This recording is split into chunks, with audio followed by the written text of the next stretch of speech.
Hello students, last day you read that though Mrs. Hall was very much, irritating by the habits of, she was frustrated by the strange habit and irritable temper of Griffin, but she, although happy to serve him because he had already paid him in advance, but the stolen money actually did not last long, and presently Griffin had to admit that he had no more ready cash. He pretended, however, that he was expecting a check to arrive at any moment. So now, after staying there for a few months, when her advance, the advance money that Griffin paid was actually the time came up for the next rent. So Mrs. Hall actually asked him for the money, but he actually just said that he did not have the cash right now, and his check is sooner arriving. His check will arrive sooner rather than later, so he would pay her shortly.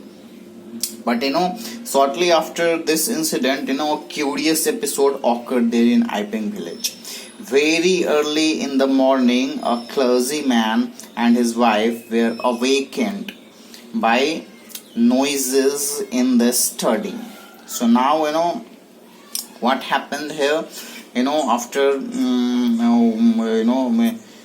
demand of money from Mrs. Hall, after few days, actually a curious happened.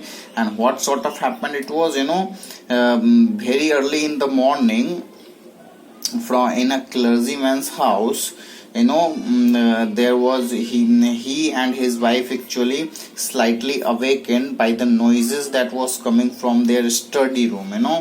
Study room is actually the library of the church, and clergyman students are actually the person who take care of of a church in a locality, is known as a clergyman. He is the head in charge of the church. So this actually in his study room, they just awakened in the morning. Creeping downstairs, they heard the chink of money being taken from the clergyman's desk. So they just walked down, and by hearing the sound that the money, the chink sound, that money, the coins, the metal, that is the sound of chink.